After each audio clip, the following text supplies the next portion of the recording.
This is Red Carpet Flies, news on the fly, bringing you daily, unique, and interesting entertainment, celebrity, and luxury news for November 8th.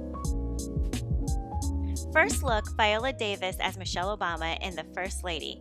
Showtime's The First Lady is a limited series that will center on the lives and contributions of Michelle Obama, Betty Ford, and Eleanor Roosevelt. In an article by Essence, the Academy Award, Tony Award, and Primetime Emmy actress Viola Davis will play First Lady Michelle Obama in the series.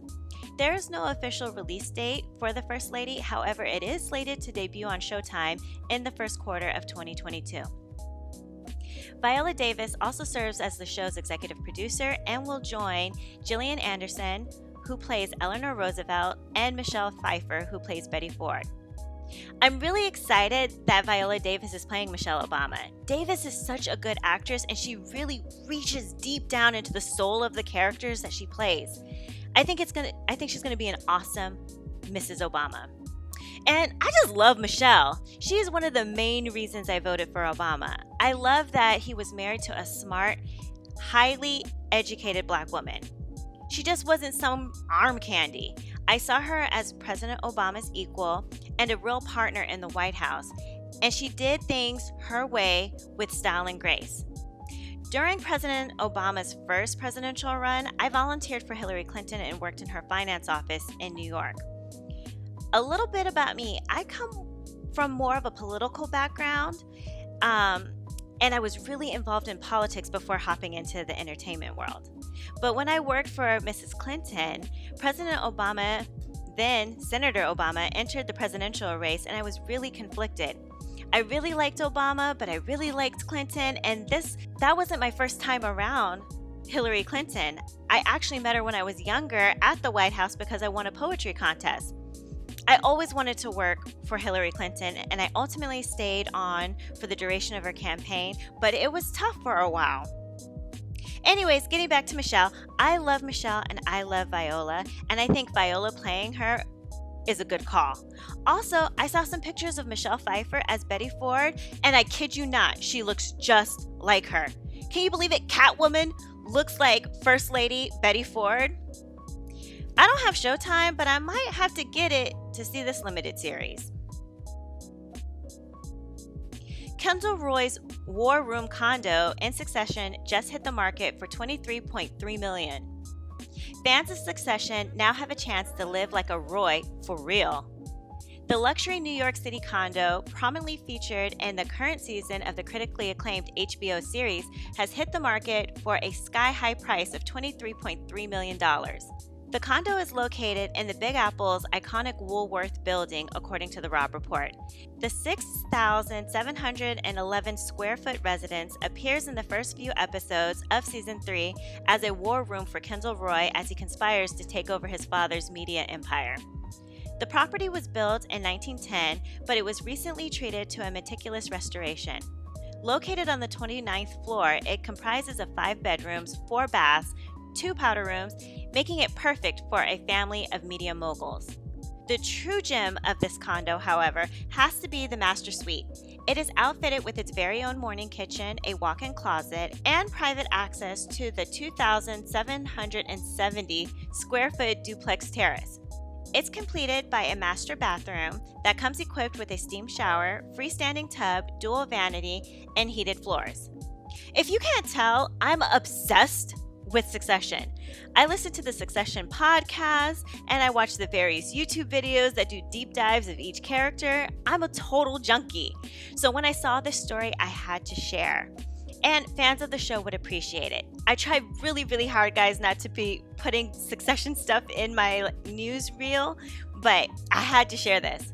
This place is insanely huge, especially for a condo in New York. On the show, I think we see like 2 or 3 rooms, and it really doesn't do the place justice. This place is really big and has amenities such as the Gilbert Lounge, a wine cellar, a tasting room, a fitness studio, and a 50-foot pool. Celebrating Chanel No. 5's centennial at Rockefeller Center with Mary J. Blige and Tommy Dorfman. Chanel No. 5 turns 100. The French fashion house commemorated the centennial of the Chanel No. 5 fragrance with a star-studded extravaganza.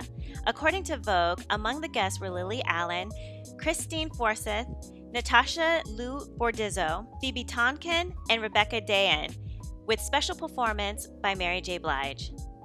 The fashion house took over Manhattan's Rockefeller Center ice rink, which was emblazoned with the No. 5 insignia, and guests were kept warm with champagne, cinnamon stick garnished cocktails, tiny hot dogs, teeny hamburgers, and warm roasted nuts. For those not familiar with Chanel No. 5, the story goes that Chanel No. 5 was one of the first scents created by a woman, which was Gabrielle Coco Chanel. Chanel considered 5 a lucky number, and it was also the number that was scribbled on the bottle of the perfume's prototype, and so Chanel No. 5 it would be. I didn't realize the scent was that old.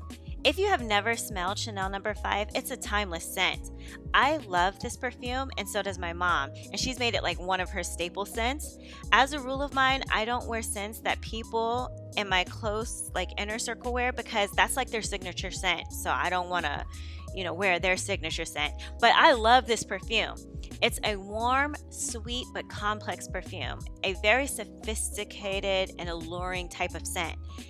I know some of you guys are just getting to know me, but I have a really good sniffer. I really have a sensitive nose, and I can smell the different notes in a perfume, even in men's cologne. Some people would say that this is an older woman's perfume, but I assure you it's not. If my mom ever stops wearing this scent, I will gladly start wearing it. It is an intoxicating scent. I have picked out several perfumes perfumes and colognes for my family, and I've never had anyone hate any scent that I picked for them. I'm telling you, I have a good nose. The downside of that is that I can smell the faintest of smells. So I can smell when food is about to go bad. I can smell body odor even when you try to cover it up with cologne and perfume. And how Kim Kardashian can smell cavities? I too can smell cavities. And if you have a small cut or a wound, I can tell if it's about to get infected or if it already is infected, all by my nose. It's a gift and a curse. I don't know what to tell you. Leonardo DiCaprio may lead a massacre in MGM's Jim Jones film. Leonardo DiCaprio is set to star as cult leader Jim Jones in a new biopic about the infamous Jamestown massacre. Jones was an eccentric personality in the 70s who founded the People's Temple, a French Christian religious organization that he used for his own political activism, eventually forcing over 900 people to commit mass suicide at his Jamestown settlement in Guyana on November 18, 1978.